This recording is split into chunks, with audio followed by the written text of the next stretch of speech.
अस्सलाम वालेकुम, मैं हूं दिल इम्तियाज़ और आप देख रहे हैं तख्ते ऑनलाइन। इस वीडियो में हम कायनात को बनाने जा रहे हैं, डिज़ाइन करने जा रहे हैं मैथमेटिक्स की मदद से। किस तरीके से नंबर हमारी कायनात के स्ट्रक्चर्स को डिफाइन करते हैं। इस वीडियो में जितना भी डेटा लिया गया है वो डॉक्टर मनील सूरी, जो कि एक बहुत बड़े मैथमेटिशियन हैं, उनकी किताब the big bang of number से लिया गया है। बिग बैंग का लफ्ज़ आते ही हम समझ जाते हैं कि हम कायनात की इब्तिदा की बात कर रहे हैं। जब कायनात की इब्तिदा एक बहुत छोटे नुक्ते से हुई और फिर आहिस्ता आहिस्ता वक्त के साथ चीज़ें कम्प्लेक्स होती गईं। बिल्कुल इसी तरीके से कायनात की इब्तिदा हम नंबरों से करने जा रहे हैं। जब हम एक बहुत छोटे नंबर से कायनात के स्ट्रक्चर को आहिस्ता आहिस्ता बयान करने जाएंगे। मैं आपको यहाँ पर लेकर चलता हूँ पहले नंबर की तरफ, जिसे हिंदुओं ने डिफाइन किया। हम हमेशा नंबर्स की बात करते हैं 1, 2, 3, 4, 5, लेकिन पहली मर्तबा हिंदू सिविलाइजेशन के साइंसदानों ने और मैथमेटिशियंस ने हमें बताया कि किसी चीज़ के ना होने का मतलब भी एक नंबर है। अगर यहाँ पर कुछ नहीं है तो यहाँ पर भी एक नंबर मौजूद है, जिसे ज़ीरो कहा जाएगा या एम्प्टी सेट कहा जाएगा। इस वक्त मैं आपको एम्प्टी सेट या ज़ीरो नंबर की तस्वीर दिखा रहा हूँ और इसे हम इस तरीके से डिफाइन करते हैं। अगर एक सेट में एक एम्प्टी सेट है तो इसका मतलब यह है कि उस सेट में ज़ीरो नंबर मौजूद है, इसलिए उस सेट को हम एक कहेंगे क्योंकि उसमें एक नंबर मौजूद है। तो हमने किसी भी चीज़ की अदम मौजूदगी से नंबर्स बनाने शुरू कर दिए। अगर मैं एक ऐसा सेट लूं जिसमें एम्प्टी सेट भी मौजूद है और वन सेट भी मौजूद है, यानी ज़ीरो भी मौजूद है और एक भी मौजूद है, तो उस पूरे सेट में कितने नंबर होंगे? 2 नंबर होंगे और उसे हम डिनोट करते हैं नंबर 2 से। इसी तरीके से हम 3 को भी डिफाइन कर सकते हैं, जिसमें 0, 1 और 2 मौजूद होंगे। और आहिस्ता आहिस्ता मैं तमाम नंबरों को, जो कि इस सीक्वेंस में आगे आते जाएंगे, उनको डिफाइन करना शुरू कर दूंगा। तो मेरे पास 0, 1, 2, 3, 4, 5, 6 और ऐसे अनगिनत नंबर आते जाएंगे।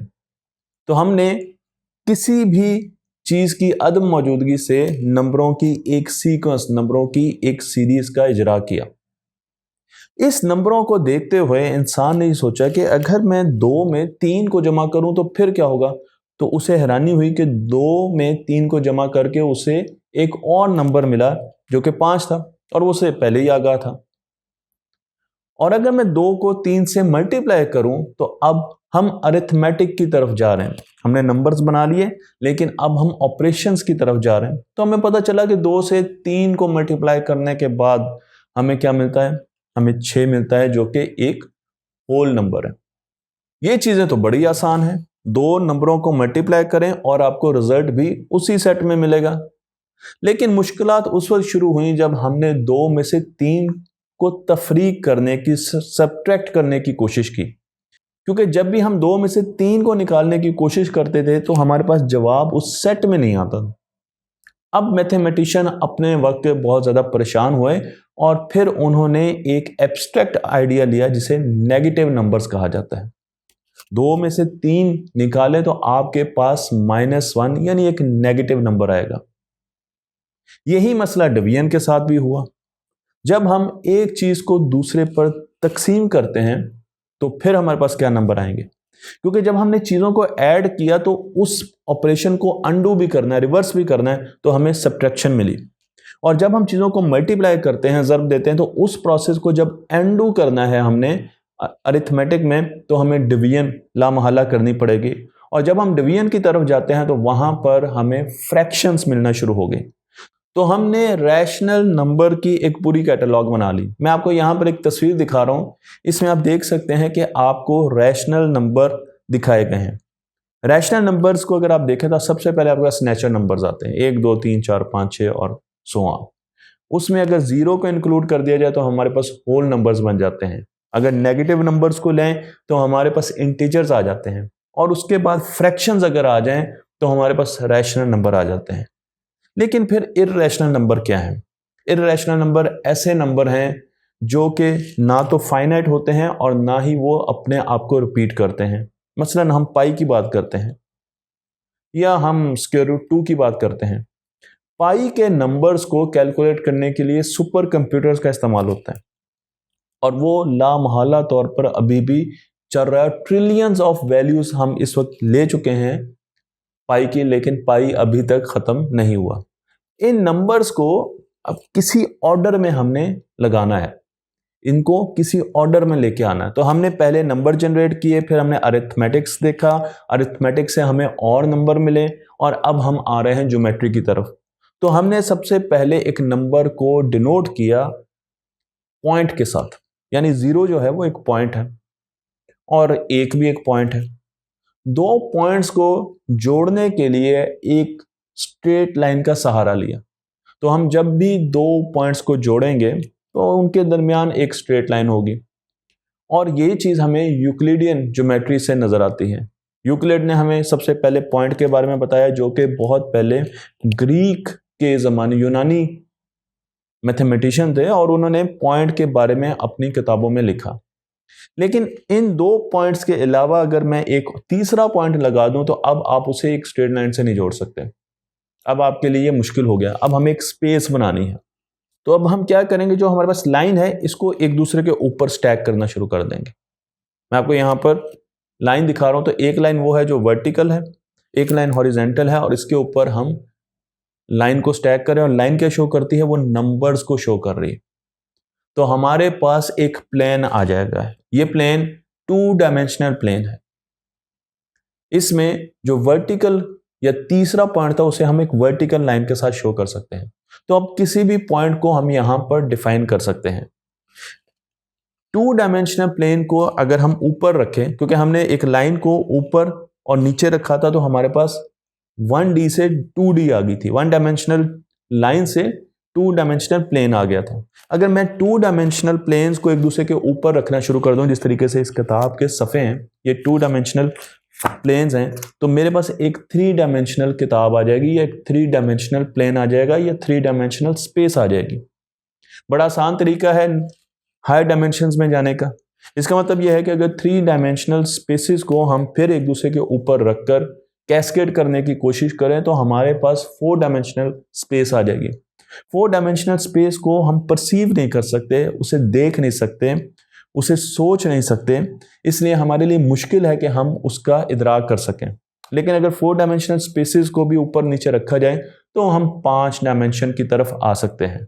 तो हमने 3 डायमेंशनल स्पेसिस और 4 डायमेंशनल स्पेसिस और n डायमेंशनल स्पेसिस बना ली। मैं आपको लेकर चलता हूं क्रोशिये की तरफ, क्योंकि बहुत सी खवातीन क्रोशिये से बड़े ज़बरदस्त किस्म के डिज़ाइन बनाती हैं और क्रोशिये में जब हम निटिंग करते हैं तो उसे हम पॉइंट से समझेंगे। तो एक जो नेट है, एक जो क्रोशिये में हमने निटिंग की, वो एक पॉइंट है। तो मैं आपको यहाँ पर जो तस्वीर दिखा रहा हूँ वो एक स्ट्रेट लाइन की है। हमने क्रोशिये से एक स्ट्रेट लाइन बनाई। अगर आप प्लेन की तरफ देखें तो अब हमें मल्टीपल नेट्स लगाने पड़ेंगे और उनको ऊपर नीचे रखना पड़ेगा। बिल्कुल वही चीज़ जो मैंने आपको बताई है कि हमने अब मुख्तलिफ लाइंस बनानी है, ऊपर नीचे लाइंस बनानी है, निटिंग करनी है। इस तरीके से तो हमारे पास 2 डायमेंशनल क्रोशिया आ जाएगा, क्रोशिया की स्पेस आ जाएगी। लेकिन इसी पैटर्न को अगर मैं चेंज करूं स्ट्रेट लाइंस की बजाय, जो कि चलती जा रही हैं, हम अगर सर्कुलर लाइंस की तरफ आएं और मैं सर्कुलर नेट करना शुरू कर दूं तो मेरे पास एक सर्कुलर शेप बन जाएगी, जो कि मैं आपको यहां पर दिखा रहा हूं। जो इस शेप को मैं बनाता जाऊंगा, इसमें आगे निटिंग करता जाऊंगा, तो ऑटोमेटिकली आपको एक प्याला नुमा शेप उभरती हुई नजर आएगी। और ये शेप उस वक्त नजर आएगी जब आप निटिंग उसकी जो नॉट्स है ना, वो कम लगाना शुरू कर देंगे, मटेरियल कम इस्तेमाल करना शुरू करेंगे। जब आप नॉट्स कम लगाएंगे एक स्पेस में तो क्या होगा कि ये बाहर की तरफ उभरना शुरू हो जाएगी। और इसको अगर हम फर्दर करते जाएंगे तो ये हमारे पास पूरी की पूरी एक स्फीयर बना देगी। तो हमारे पास अब ज्योमेट्री आ रही है और वो ज्योमेट्री है स्फेरिकल ज्योमेट्री। तो जहां पर मैटर कम यूज किया या मटेरियल कम यूज किया हमने निटिंग में, वहां पर हमारे पास स्फेरिकल ज्योमेट्री आ गई। तो इसका उल्टा क्या होगा? इसका उल्टा ये होगा कि जहां पर हम मटेरियल बहुत ज्यादा यूज करेंगे, यानी उतनी ही स्पेस में ज्यादा नॉट्स लगाएंगे, तो वहां पर हमारे पास किस किस्म की शक्लें आएंगी। वहां पर जब हमने ये एक्सपेरिमेंट करके देखा तो हमें पता चला कि हाइपरबोलिक शेप्स नजर आती हैं। हाइपरबोलिक शेप्स आपको जिस तरीके से स्फीयर अपनी नेचर में बहुत जगह पर नजर आता है, इसी तरीके से हाइपरबोलिक शेप्स भी आपको बहुत नजर आएंगी नेचर में, कुदरत में। और मैं आपको लेकर चलता हूं कोरल रीफ्स की तरफ, जहां पर आपको ऐसी हाइपरबोलिक ज्योमेट्री नजर आएगी। तो हम ये देख रहे हैं कि मटेरियल का इस्तेमाल ज़्यादा या कम होने से ज्योमेट्रिक शेप आहिस्ता आहिस्ता बदलना शुरू हो जाती है, और ये हमारी अंडरस्टैंडिंग के लिए बहुत ज़्यादा ज़रूरी है। जब हम स्पेस की बात करते हैं और हम स्पेस को डिफाइन करने की बात करते हैं, तो हम स्पेस को नंबरों से डिफाइन कर सकते हैं। मसलन मुझसे अगर आप दूर जाएंगे तो आप 1 फुट दूर होंगे, 2 फुट, 3 फुट, 4 फुट, और फिर चलते रहेंगे। लेकिन क्या इस डिस्टेंस को मैं नंबरों पर लिखकर पूरी स्पेस को डिजाइन कर सकता हूं, उसके बारे में बता सकता हूं? नहीं, यहां पर हमें जनरलाइजेशन की जरूरत है। मैं आपको यह कहूं कि आप मुझसे x फुट दूर हैं, x कुछ भी हो सकता है, 1 फुट भी हो सकता है, 2 फुट भी हो सकता है, 10 फुट भी हो सकता है, 1000 फुट भी हो सकता है। तो हमने सबसे पहले x का नंबर लिया, और यह नंबर मुस्लिम साइंटिस्ट ने दिया, ताकि आप इन चीजों को, नंबर्स को जनरलाइज कर सकें, और जनरलाइज करें अलजबरे की मदद से, और फिर उस पर मुख्तलिफ ऑपरेशंस कर सकें। तो यहाँ पर अब ज्योमेट्री से हम अलजबरे की तरफ आ रहे हैं, जहाँ पर हम इन शेप्स को, इन नंबर्स को जनरलाइज करना चाहते हैं, ताकि हम मुख्तलिफ किस्म के ऑपरेशंस करें इस पर, और फिर जो टिपिकल नंबर्स हमें चाहिए या जिस टिपिकल सिनेरियो में हम इंटरेस्टेड हैं उनकी वैल्यूज डालें और हमें हमारा रिजल्ट मिल जाए। तो डॉक्टर साहब का ये कहना है कि शायद ऐसा लगता है कि मैथमेटिक्स पूरी की पूरी कायनात को डिज़ाइन कर रहा है। मैथमेटिक्स के डिज़ाइन करने का मतलब यह है कि ये डिज़ाइन मैथमेटिक्स से आया है, और उसके बाद अलजबरा जो है वो नेचर को बता रहा है, ट्रांसलेटर है, कि इस चीज़ को ऐसे इवॉल्व करना है, हमने इस चीज़ को ऐसे बनाना है। ये डॉक्टर साहब के ख्यालात हैं। अलजबरा एक कम्युनिकेटर है और नेचर एक फैक्ट्री है जो कि चीज़ें बना रही है और चीज़ें आगे से आगे भेजी जा रही हैं। मैं आपको ये भी बताता चलूँ कि यहाँ पर हमारे पास पैटर्न्स और सीक्वेंसेस भी बहुत अहम है, क्योंकि हमारी कायनात में जहाँ स्फेरिकल ज्योमेट्री और हाइपरबोलिक ज्योमेट्री मौजूद है, वहाँ पर मुख्तलिफ किस्म के पैटर्न्स भी हैं। आपने फ्रैक्टल्स के बारे में सुना होगा, और आप जब भी पहाड़ों को देखते हैं या दरियाओं को देखते हैं तो यहाँ पर हमें फ्रैक्टल्स नज़र आते हैं, हमें यहाँ पर सिमेट्रीज नज़र आती हैं जो कि चीज़ों को खूबसूरत बनाती हैं। और उसके साथ साथ हमें गोल्डन रेशो भी नज़र आती है, जो कि इवन हमारे चेहरे की साख का भी बहुत अच्छा डिज़ाइन करती है। मैं आपको यहाँ पर गोल्डन रेशन दिखा रहा हूँ, जो कि एक वैल्यू है 1.618, जो कि हमें कुदरत में नज़र आती है।